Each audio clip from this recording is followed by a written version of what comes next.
because these people know that yeah. Sorry, mate. You're good.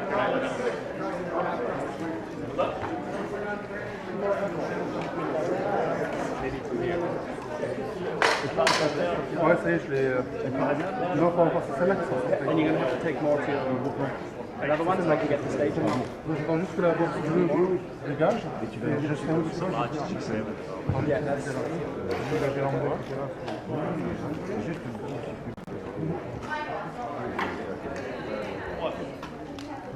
Okay, ready when you are. Ready when you are. Okay.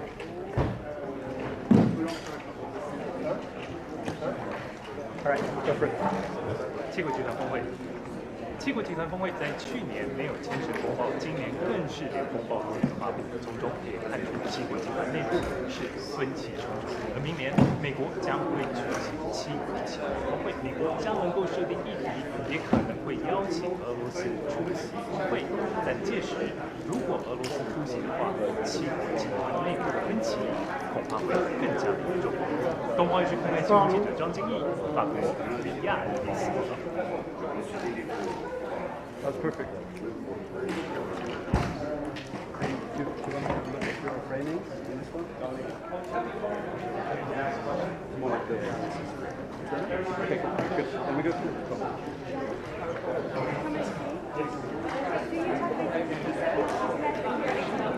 You are. Oh, that was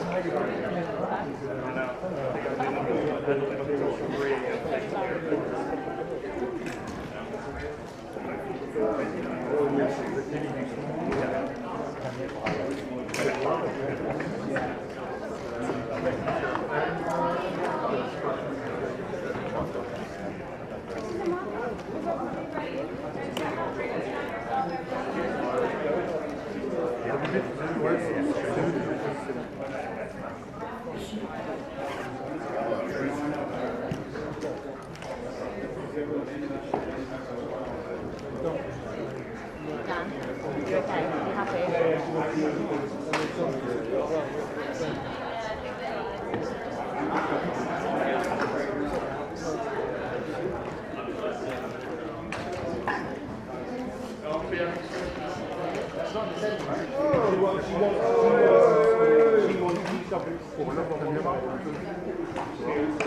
Donc à chaque fois, c'est un peu le flag.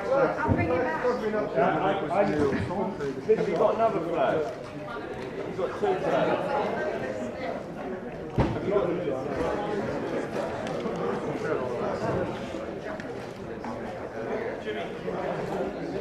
No. That needs to be.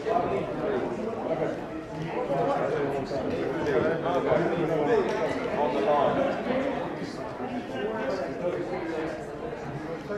Dan, what do you need in the shop? You need more flag? Or you need more?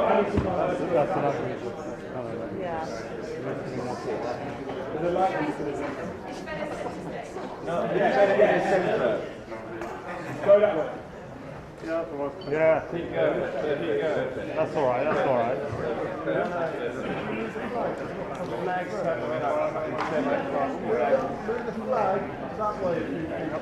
going through seven.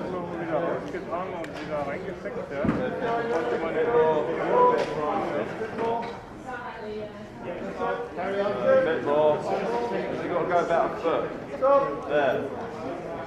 You don't have another one, do you, for the other side?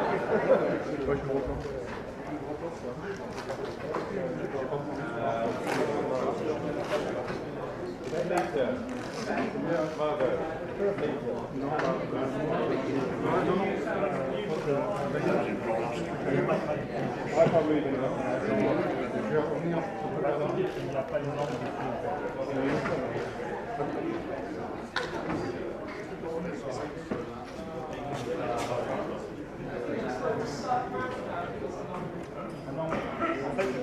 Ouais, non, comme moi, essaye, teste. En fait,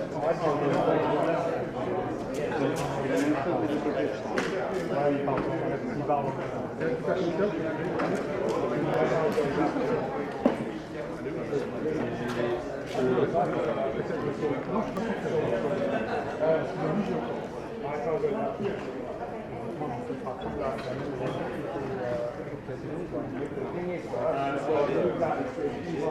Pardon? Je peux me dire si je suis au centre?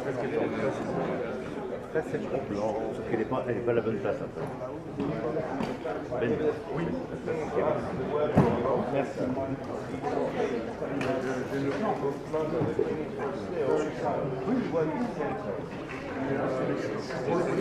You have another flag. You can't have a flag.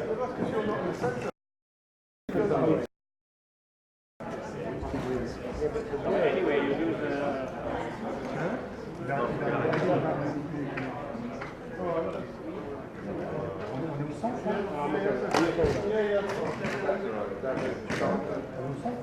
Is that better?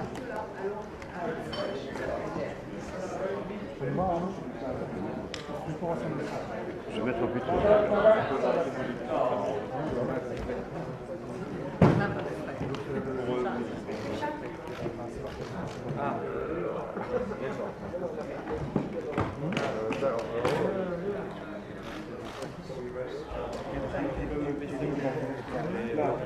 Et avec du sourire, des mots chaleureux, des compliments appuyés, Emmanuel Macron.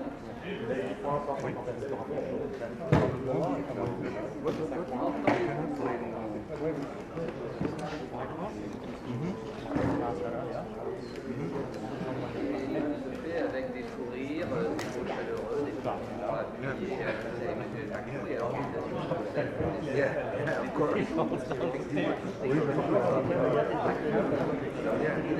But there was nothing.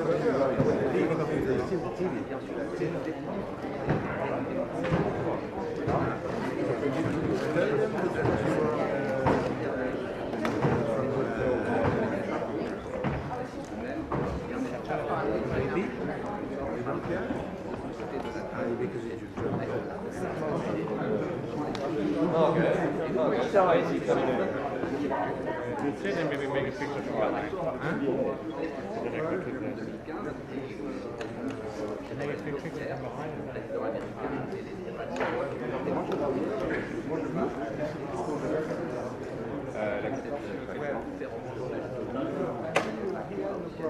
Ouais, c'est en dessous, ouais. Yeah, go do that tomorrow.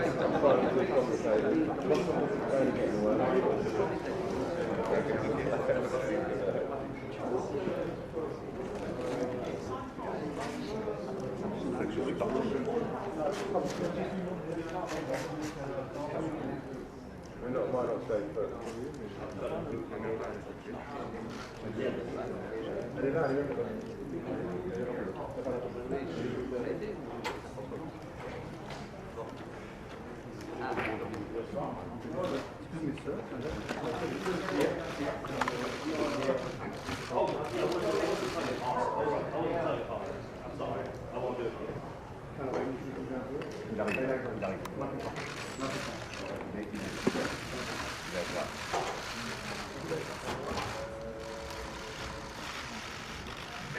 Good afternoon.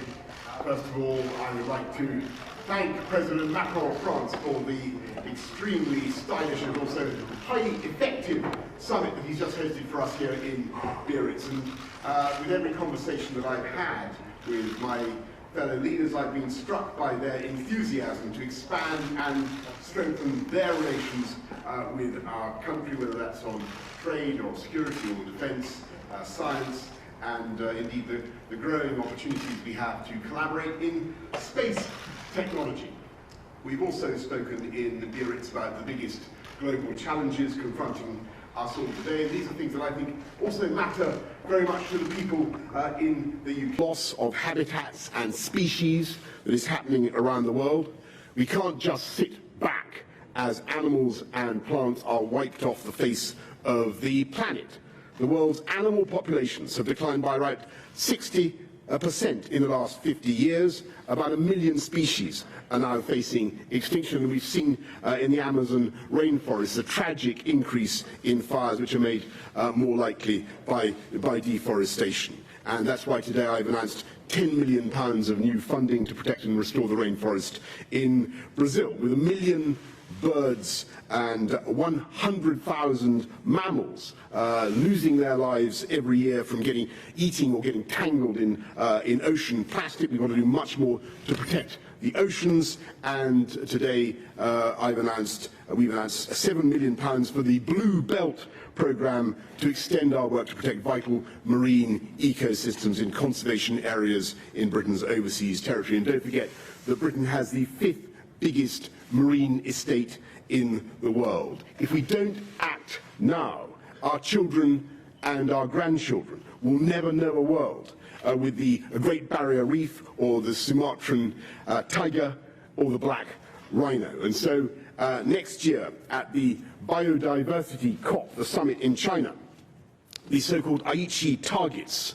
must, in our view, be replaced with new, more ambitious targets to help us get back the biodiversity that we are losing and that this planet has lost. And I'm very pleased that the G7 summit today in Biarritz accepted those UK ideas, those proposals for biodiversity targets, for humanity to set targets to stop the reduction of habitats and species. And obviously we're going to follow up on that as well at the COP summit in the UK if we're lucky enough to get that, and I very much hope and believe that we will.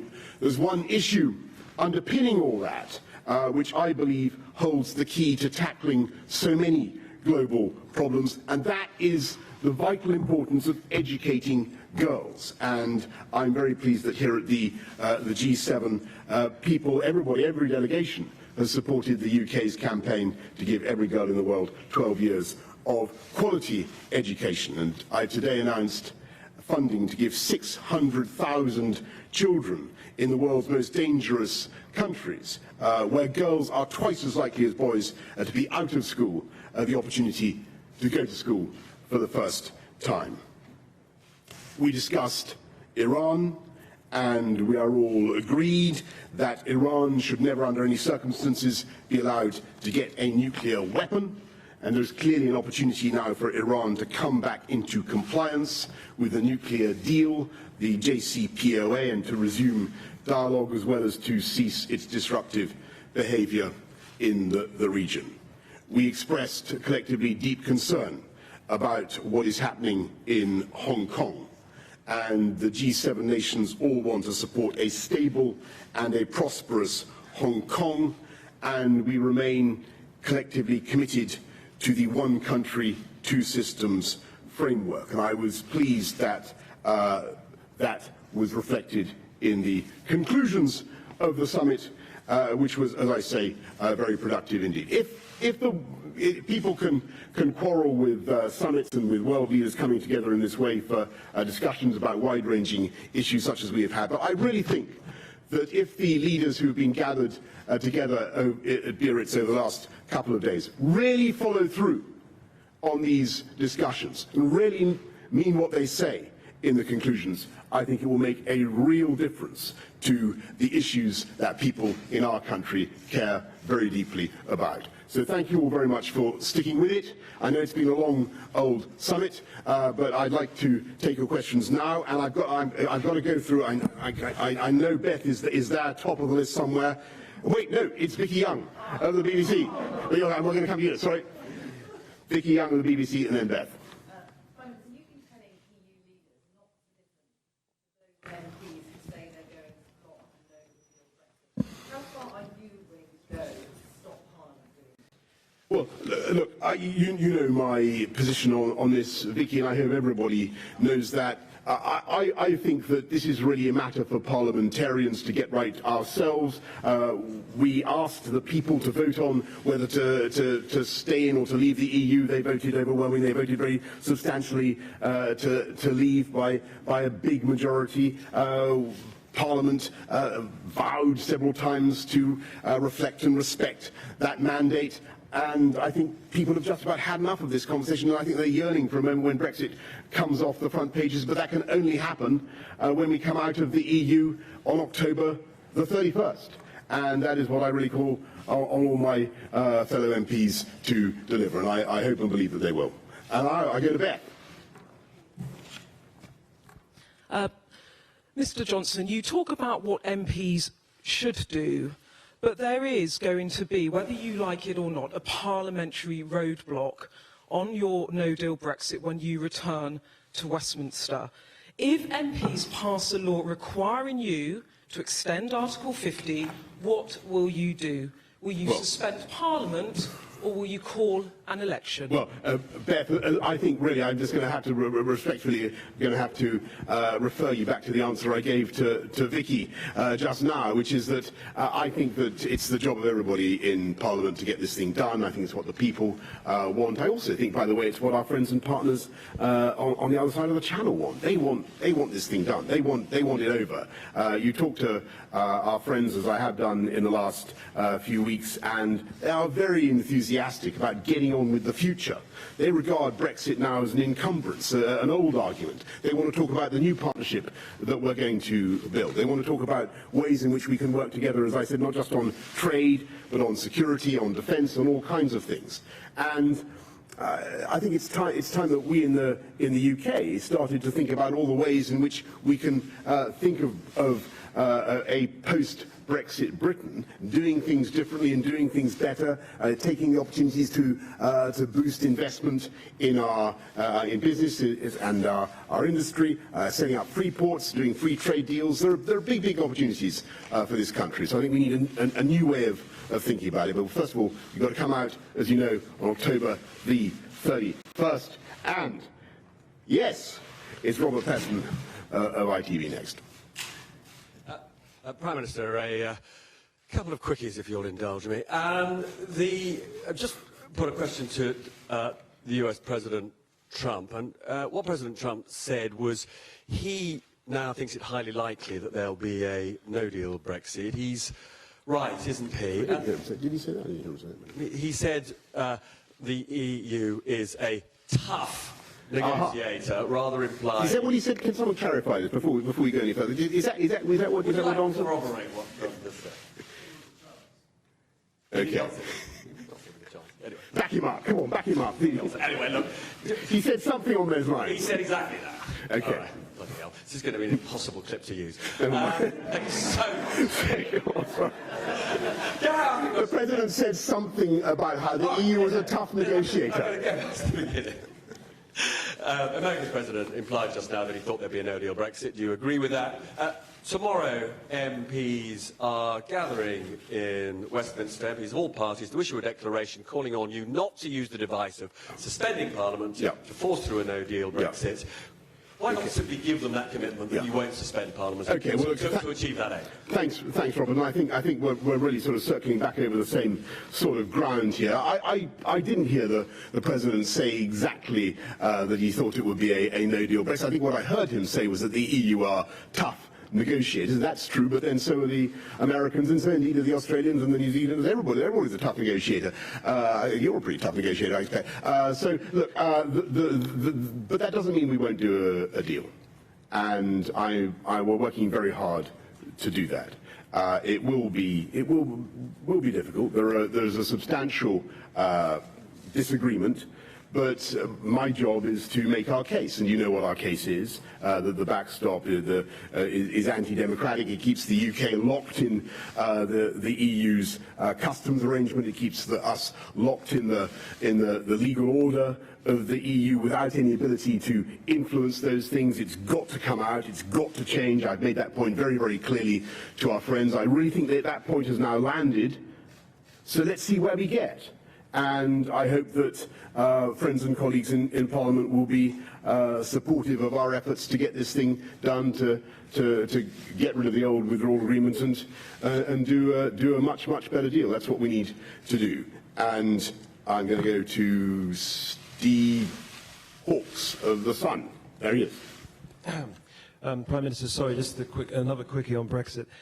You're roughly 25 days away from this deadline to deliver a new alternative to the backstop. Can you give us, it seems as though there is some work taking place behind the scenes, that the chances of a deal are improving. You mentioned it yourself. What work is going to be happening now on this backstopectomy that you talk about? And if I can neatly segue into something we may all want to talk about, the cricket. Would you back calls for Ben Stokes to be knighted, and can you talk about his glorious innings. Yeah, well, look. I mean, first of all, I mean, on the backstopectomy, you've beautifully summed up the operation that we hope to be doing. That's the necessary procedure. It's a big job, but we think it can be done.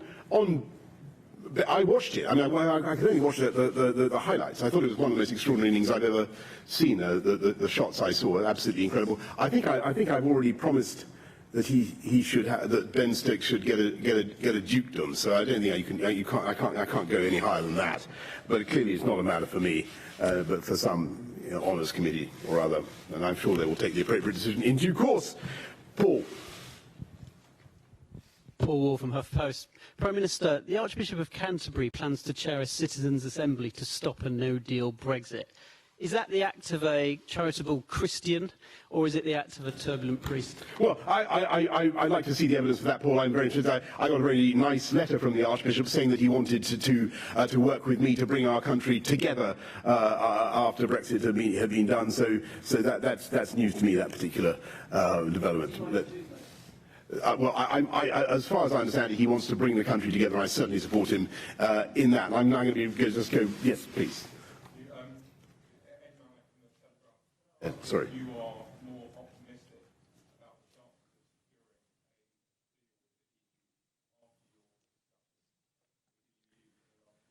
of Yes, I am marginally more optimistic, but remember that all statistical estimates that I give about the chances of a deal, whether they're expressed in odds of millions to one or getting closer or hotter or colder or whatever, they all depend exclusively on the willingness of our friends and partners to compromise on that crucial point and to get rid of the backstop and the current withdrawal agreement. Yes. Stephen.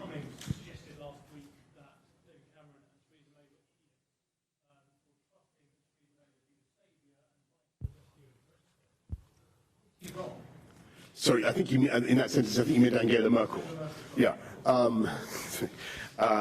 Look, I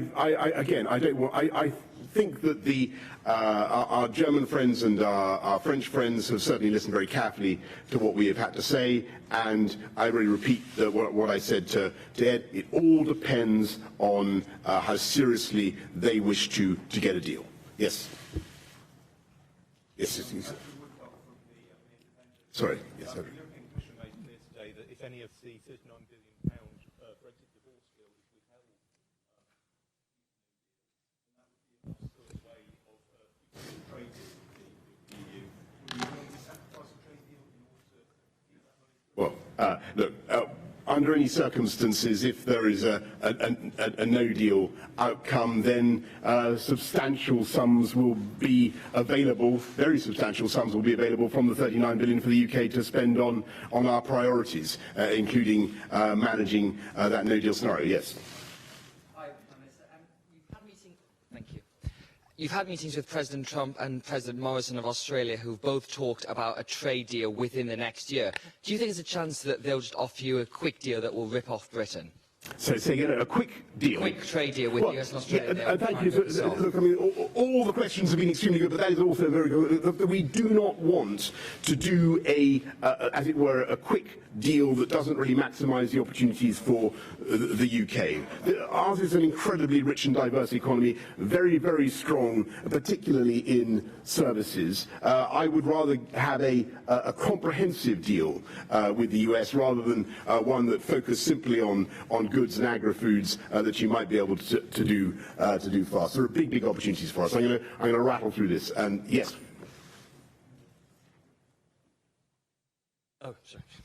Prime Minister Alex Morales from Bloomberg News. I was wondering if you could tell us if President Trump put pressure on you over the use of Huawei in the UK's 5G connections, and he's not putting any pressure on you at all? Nope. He didn't bring it up? It didn't come up in your Nope. Hi, William James from Reuters. Prime Minister, you've talked about how the EU likes to do deals at the last minute. Are you prepared to take talks right up to October 31st, or is there a point before that where you have to just walk away? Well, I do think that the EU does tend to come to an agreement right at the end. That's what I've noticed in my own observation of Brussels negotiations. Clearly, for us, the walking away, as it were, would come at on October the 31st, when we would take steps to come out on the terms for which we will have by then made absolutely colossal and extensive and fantastic preparations, as you know. Yes. Thank you, Prime Minister. Ben Glaze, Daily Mirror.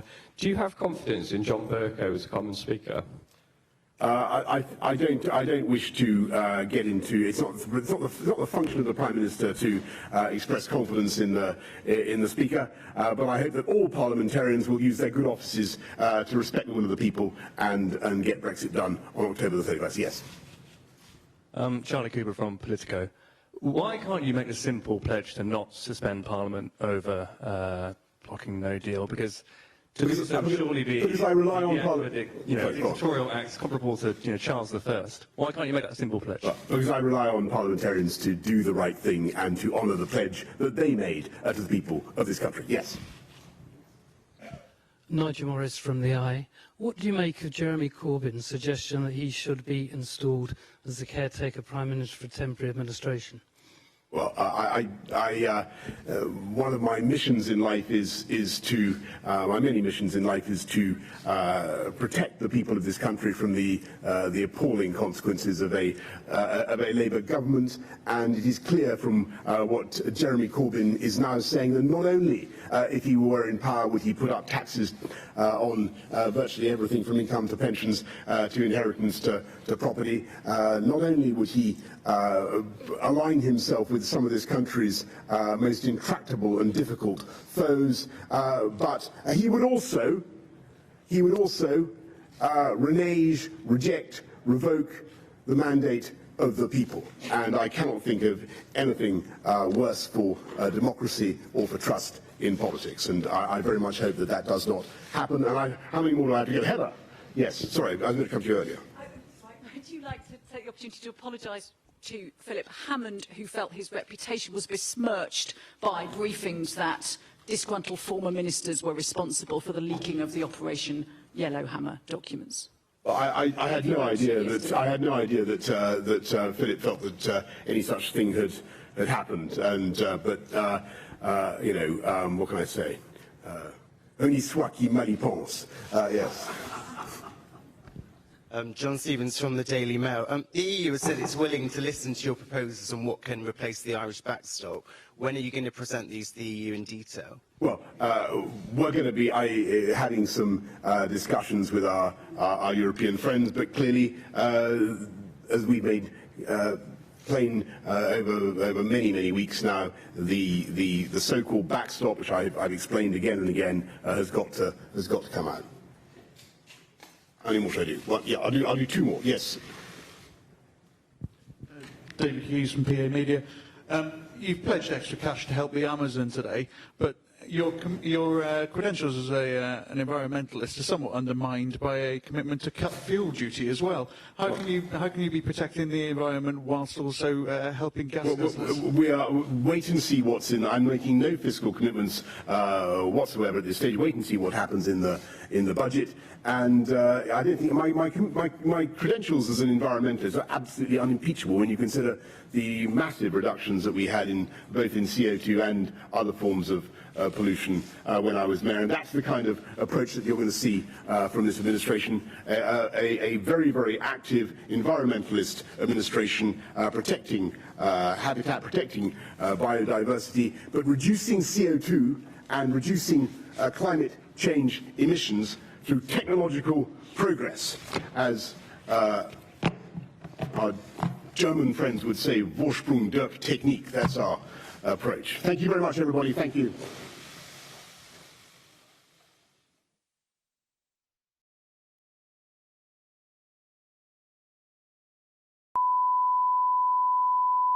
This is the primary audio circuit for the Reuters Live service.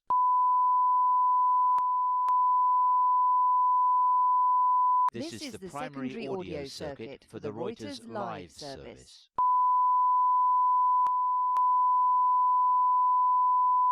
This is the primary audio circuit for the Reuters live service.